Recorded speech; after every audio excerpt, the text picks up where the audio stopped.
it was about 5 years ago, and I didn't know what to do.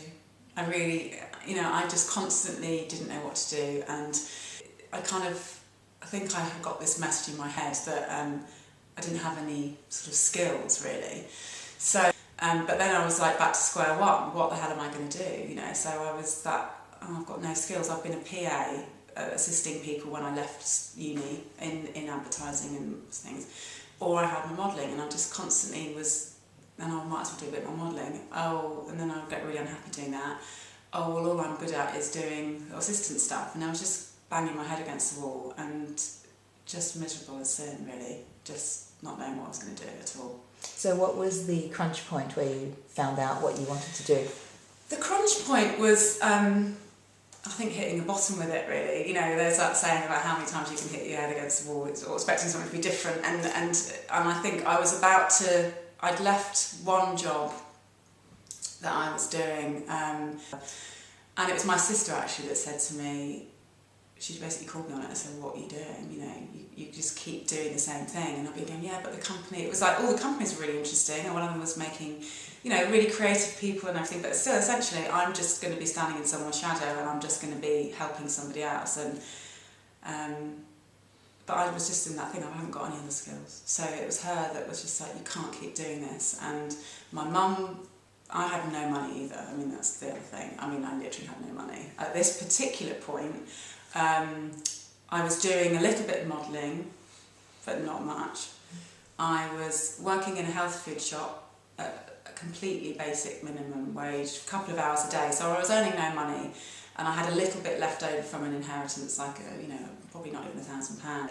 It was my sister who'd said, I think she'd bought a book by Susie Greaves, and said, I think you should read this, and why don't you get a coach to help you with that? And actually, a year before, when I first sort of left one job, and this is the thing, I've sort of got ideas to start, but it's the keeping going that's the difficult part. And I'd read a book called Be Your Own Life Coach by Fiona Harold, and I'd actually left my job as a result of that. That really had boosted me, and I'd done a certain amount. But then you're sort of left with this, aren't you? You're just like, right, now what? And so this time it was like, okay, you have to have some support to move this forward. So I got a career coach, basically, and gulped, and here's me spending the last bit of money I've got in my bank account. But for me, I really believe that having that energy behind you when you can't really afford something, makes you put the work in. The first thing that was with the career coach, because in my head I was thinking, I've got no idea. That's the natural thing, I've got no idea what I want to do.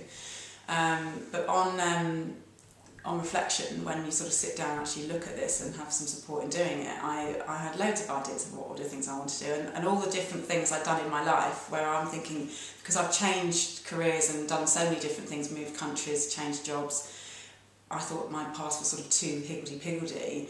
In fact, all those things kind of came together, and I'd done fashion when I left school, and I'd been a model, and I'd been interested in the sort of styling aspect a bit. But personal styling hadn't been a job really at those times, and through other things that happened in my personal life, I'd got really interested in sort of self-improvement and those kind of things, and I had a real sort of passion for wanting to help people as well. I think that was one of the main things, so it kind of all came together really, and this was one of the first things that had kind of come up as an idea, and again, something I wouldn't have made myself do, but the gauntlet was thrown down. Right, by next week I want you to have 5 clients, non-paid for clients, strangers that you can actually go and have a session with. So I created those clients, so the ball was rolling, and the first session that I did, I went out shopping with somebody, absolutely loved it, and I just thought, right, okay, I'm going to run with this one, and it just rolled really, and I just thought, this is definitely what I want to do. So then I had some enthusiasm which just got me going, and as when I hit my bumps and the enthusiasm waned and I felt down and I had no money and all those, then that's when it was great to have someone to help me kind of keep going. But at least the initial bite of it was, this is definitely what I want to do. And throughout all this, you didn't have any experience at building up a business? Oh, no, none, not even none. It's quite funny now if I think about it, because I don't come from a family of anyone who's had their own business. Both my parents are sort of professionals, regular wages, you know, quite normal middle class family. And so how did you build things up without the money, without the experience?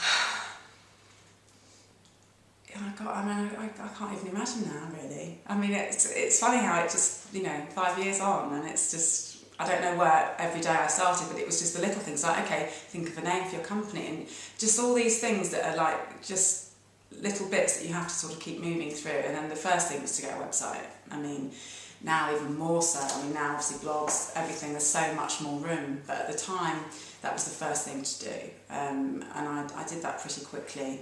Again, I'm quite a creative person, and I knew very much what I wanted in that, so I already knew visually what I wanted. But again, I didn't have any idea about, okay, well, what makes a good website? Because, you know, there's no point in just having a website up there that isn't saying the right thing. So again, I knew I didn't have to just write any old thing. So again, I did research online, found a marketing coach who had a template for how to write brilliant copy, and I followed that, you know, and then that was, you know, something to follow, but I found that myself and made an investment in that program, which was, you know, again, $100 or something, I don't know, and it was like, right, this is the first page, you need to write this kind of thing, this is this, you know, just following other people's advice, you know, whatever I needed to do, I'd find somebody who was an expert in that area, and read about it. And I did a lot of reading and a lot of research, and there's a lot of stuff out there actually if you look for it, and too much sometimes. So it just built really, and then I just started getting a few clients. I did my test clients, and people recommended me, and I got a few people, and I started getting, you know, more confident in what I was doing, and then the first thing that I did that was probably the big leap into making me feel like I actually had a proper business is that I got myself up onto Google AdWords, which meant people knew that I was there, because it's all very well having a website if no one knows it's there. The next part now, so now you've been doing it for 5 years, what is it that you love the most about it?